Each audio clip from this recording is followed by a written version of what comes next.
there's something changing in British Columbia. At the foot of the coast and Cascade Mountains are people whose work built a province, and with it, the sprawling city of Vancouver, where it's business and pleasure as usual. Or is it? If you haven't noticed, there's been an added uprising of festive celebrations. Why? Beer.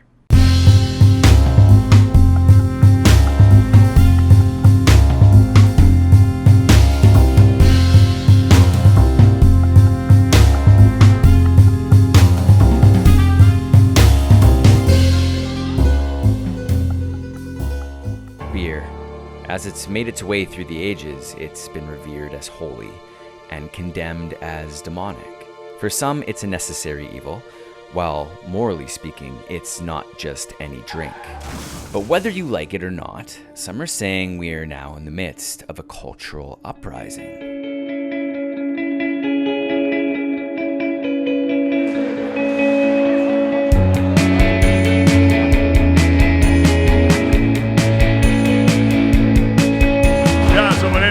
One of the partners of Bomber Brewing, and we just put together a little hockey tournament and beer festival to raise money for the Bash after-school hockey program. Bomber Brewing is just about a block and a half from here, and a bunch of us play here regularly. When we started our brewery, we're a hockey team that became a brewery. So the Bombers has existed for about 8 years. And when we started the brewery, one of the things I wanted to do since day one was have a hockey tournament amongst the breweries. So Bash is just an awesome local program, and the community here supports us, so we want to do something that supports the community. And according to Andrews, 11 brewers came out to play hockey, pour beer, and donate proceeds to the Britannia After School Hockey League, or Bash, as it's also called. Their team effort nobly raised $2,500. But hold on a second here. 11 breweries show up to pour beer at a charity hockey game? Where's all this craft beer suddenly coming from? And why only now? Bomber Brewing is part of a new wave of breweries. In East Vancouver alone, there's now 12 breweries in walking distance of each other. The Lower Mainland, including Metro Vancouver, currently houses somewhere in the neighborhood of 50 breweries, with nearly half of them opening in the last 2 years, meaning most are brand new, loaded with beer, and looking for your business. People were yearning for good, flavorful beer. They were traveling to Seattle, they were traveling to Portland. Portland has a great variety, and you have to think about craft beer as not as a whole bunch of people doing the exact same thing, because there's so many different models of size of your brewery and how you offer it. We all sort of we're kind of in different niches, in different size, operations, and that really helps. Vancouver is almost a good case study for the idea of the craft beer revolution, because you can look at several different factors, I think, that contributed to it. Tied up in that is the flavors of the beer. These are people that are tweaking recipes and making styles that have been resurrected out of history, but giving them their own West Coast flair. And that's not something you get from a big assembly line production. If you look down south of the border to Washington State and Oregon, California, the consumption rates there are much higher than here. Like craft beer in Oregon is supposedly something like 50% of the beer there. And if we're only at less than 25 still here, well, you gotta say there's still a lot of room to go for sure, so. Beer is globally influenced, but its styles are locally defined. So with the rise of craft beer in the US and Canada, brewers have been experimenting with success. The state of Oregon estimates the economic impact of its craft industry at over $4.5 billion. So, following that lead, there's never been a better time to encourage local BC beer.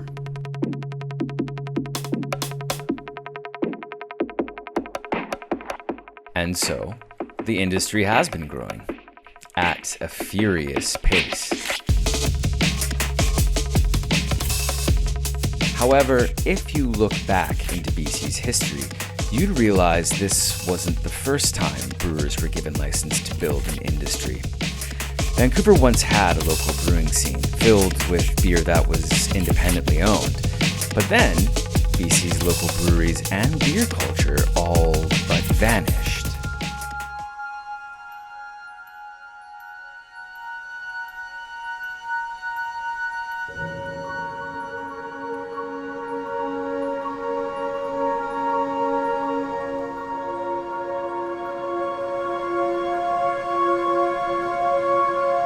Now, near the docks in East Vancouver, two home brewer brothers decided, like so many other men and women in Cascadia, to make the leap into professional brewing.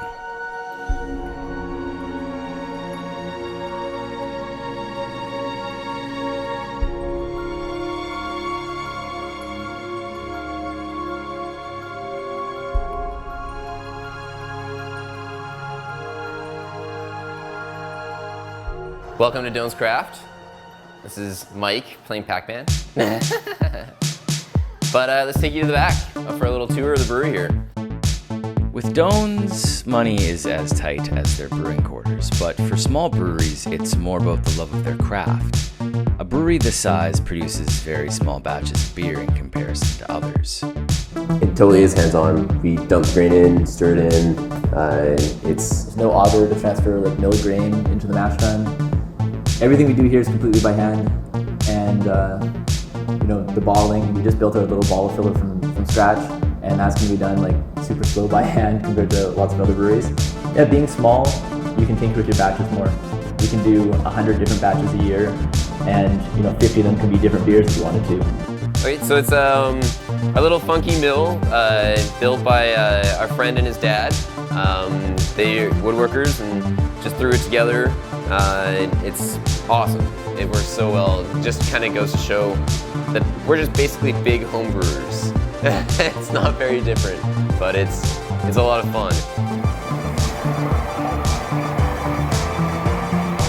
Doan's tasting room features work by a local artist. Their seating area was built by local craftsmen reusing shipping crates from their tanks, and every Thursday night they host a Lego building competition.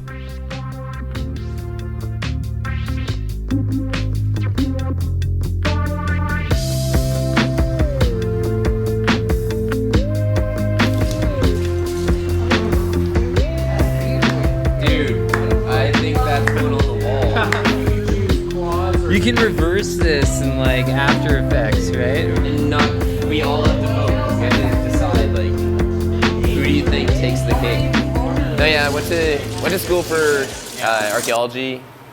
A lot of the profs would bring beers from around the world back, and that gave me like a different taste of what beer can taste like. Like I always thought it was Molson Canadian and Budweiser and Standard American Lager. And then I was tasting all these different flavors I've never had before, and that kind of brought me into the world of beer. And then I started exploring a little more, grabbed the Red Racer IPA, spat it out, hated it. Then I went back to it another time, and it was my favorite beer for like 2 years. That's all I drank. And it just goes like the evolution of your palate into like something not complex at all, into like expecting complexity. For a brewer like Evan, beer reflects the history of the place and people that brewed it. Physical and cultural landscapes yield different beers. But if you look at a style guide, there isn't a Canadian beer style to be found. Yeah, this is the alt beer, our northern German Dusseldorf style Kaiser Alt. So our base malt's Munich, German Munich malt from Weirmann. A little bit of Carafa, which is a roasted grain, and a little bit of Karamunich for color and body. So we're just mixing in the grains at a specific temperature to convert the starches into sugars that can be metabolized by the yeast cells, which ultimately give us our alcohol. Some would argue that the story of craft beer is simply about how brewers reclaimed its flavorful ingredients. But in a city like Vancouver, where property value and rent are steadily climbing while income isn't, starting a brewery can be risky business. Yet something happened in 2013 that helped foster investment and growth in a once prohibited local trade. So I asked John Yap, Parliamentary Secretary for Liquor Reform, to conduct a public consultation. He did that. We engaged with some 80,000 people across the province. I want to announce that we are moving on some of those key recommendations, ones that are focused on helping tourism and growing the industry. On a snowy day at a Kelowna winery, the provincial government announced it was starting reforms to the BC Liquor Act. Among them, changes were made for licensed tasting rooms for local vintners, brewers, and distillers. But this was critical for brewers, specifically because it made storefront breweries economically feasible. Allowing tasting rooms was brilliant.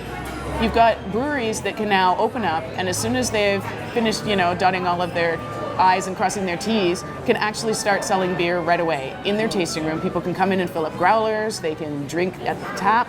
Instead, before you'd have 6 months, people would have to have been in business before they finally got their product to the liquor store, and finally people were ordering it, and then they didn't get their money for even longer than that. And so it was a really, really hard thing to open up and keep yourself going for the year and a half it took to get the place up and running, then the 6 months that it took to get the beer into the liquor stores. Now, as soon as you're allowed to, you can start selling, and the tasting rooms are full all of the time. In the bigger urban centers, like Vancouver, we've seen a recent boom that Vancouver is kind of an interesting story because it didn't really have any new breweries between 1998 and 2012. And there's a lot of reasons for it, mainly the cost of doing business in Vancouver. But all during that time, this critical mass was building up, and then when it finally exploded, it's amazing, the scene that's developed in Vancouver in just 2 or 3 years now. BC's history with beer has been a very long and jaded affair. And because of various concerns, before 1982, it was illegal to open a brew pub in BC. But once someone found a way to make that happen, Vancouver and the rest of Canada became wrapped up in a fight to reclaim its lost brewing culture. And it just so happens that that someone lived at the Pacific end of the Trans-Canada Highway in the West Vancouver hamlet and ferry terminal called Horseshoe Bay.